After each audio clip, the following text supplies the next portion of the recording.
There are times in life where we face situations that we don't see a way to overcome, just insurmountable circumstances where God steps in and He shows out. Sometimes we try to figure things out and plan, and none of that is enough. The problem is too big, it continues to mount and get worse. That's where God is at His best. When things are at their worst for you, that's when God is at His best to work for you and through you and to just manifest the power of God. And I'm so grateful to serve a God like that. As always, it's a pleasure to bring you the Sanctuary Sunday School for the Sanctuary Academy. As you can tell, I'm still sitting at my desk, and I'll probably be doing this throughout the remainder of the quarantine just to make sure that I get everything done. I do want to make sure that I let you know, remind you about the site memberships. Google has opened up membership capability for the Sanctuary Academy YouTube channel.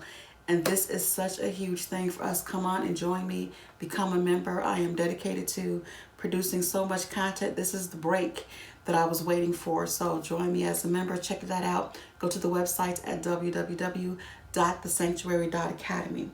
This week's subject is Gideon defeats the Midianites. And we started talking about Gideon last week. And so we know that the Midianites had already defeated them. So it's not like it's a fight, a fair fight where you're going to fight it and you think that you kind of matched up evenly. They were not matched up evenly. The Midianites outnumbered them. They were more powerful than them. They had already defeated them and run them up into the mountains, and they were oppressing them and taking everything that they had.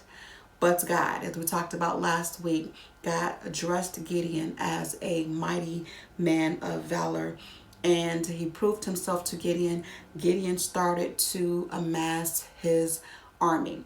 And I like this part because God told him, He said, of course I can deliver you with what you have. But He told Gideon, He said, but if I allow you to be victorious with the number of men that you have now, you can boast and you could possibly think that you did it on your own. Your people could do that. So I need to reduce the size of your army. So I thought about that because sometimes our resources are reduced, and we become afraid and think that it's reduced and we're not going to have enough.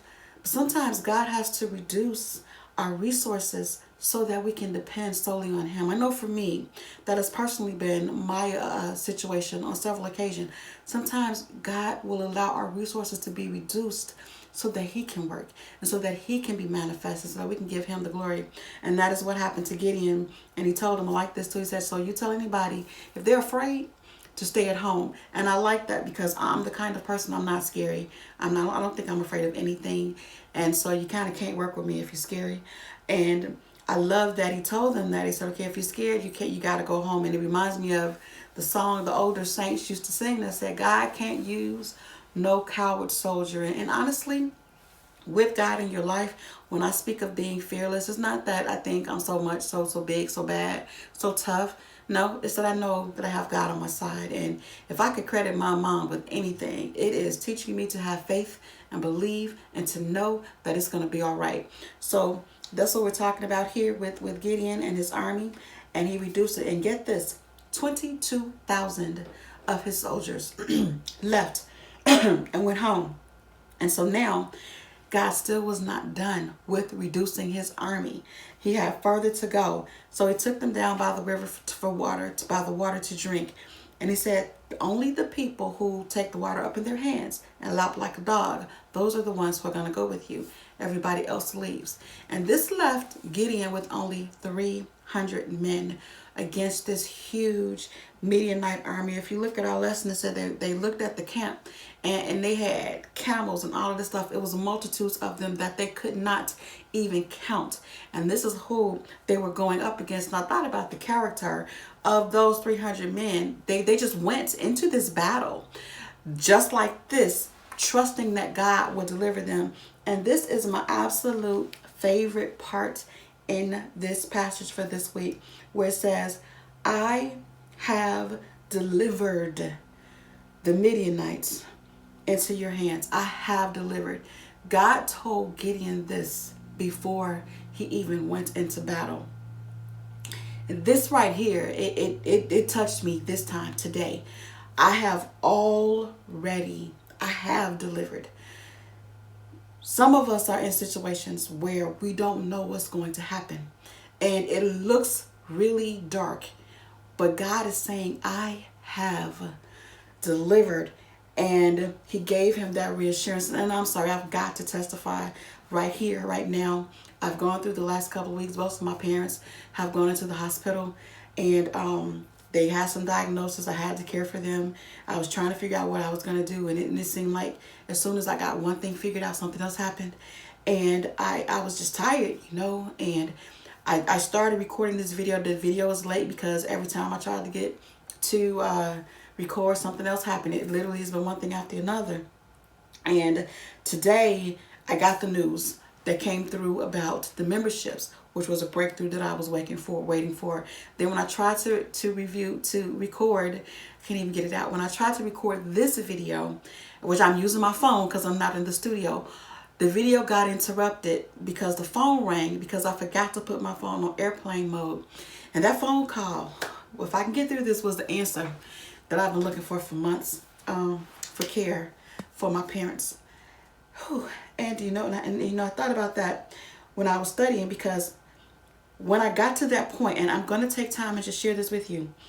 When I got to the point in the lesson where I read, I have delivered, that's when the phone rang. And that's when I got confirmation of God moving on my behalf. So, when I do these, when I do these Sunday school lessons, it's so much deeper than me reading these scriptures and doing my research. Yeah, I study and I read and I do all these things, but it's so much deeper than that. This is my life. This is the life that I live, and I am telling you what I know God to be. Yeah, I can read about Gideon. I understand what happened here. I understand this passage.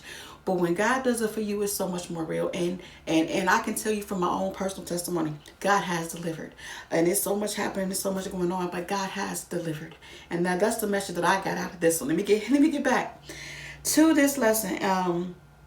And he talked about that. And then there was a dream. There were two of the men that one of the men had a dream, and he told the dream. And I'm going to look in the passage. I got all excited and I lost my place in this character in this lesson. But he talked about the dream that he had, where it would be a piece of a barley bread that would come in and defeat the Midianites in the Midianite tent. And so the other person interpreted the dream, and he said, that's Gideon.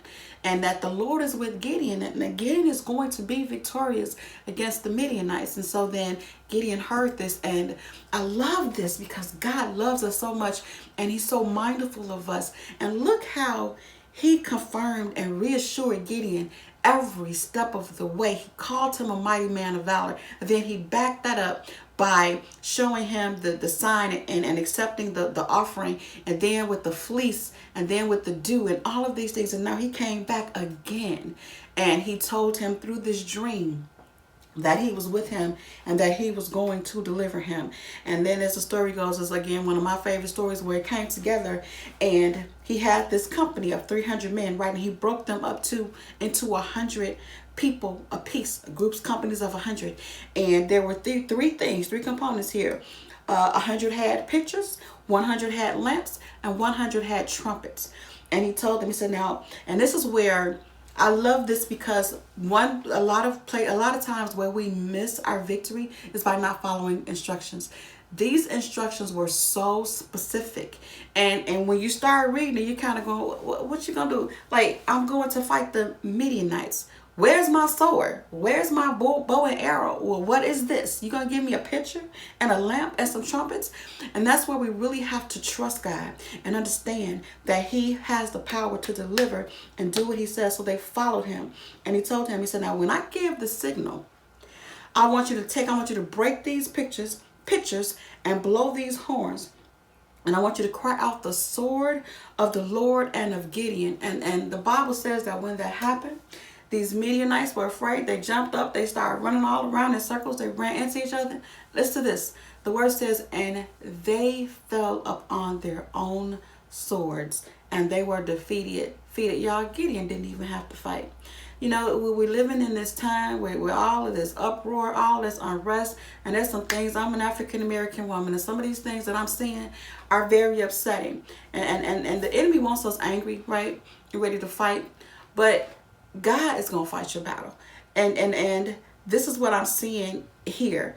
And like I said, you know, I'm sorry, my testimony kind of got me all messed up, but I needed to get this video done. But just to not be afraid, like that first criteria that God used to separate them. Don't be scared. Don't be afraid of the enemy. Go and fight and allow the Lord to move for you. And once he does, that relationship, the trust, the faith of God is just so powerful. When we talk about Gideon defeats the Midianites, no matter what in your life may be styled as the Midianites, God is in control. And again, I'm just going to end right here where I started. I have delivered. Just claim that for the week, this entire week. Make this your mantra. God has delivered. It's already done.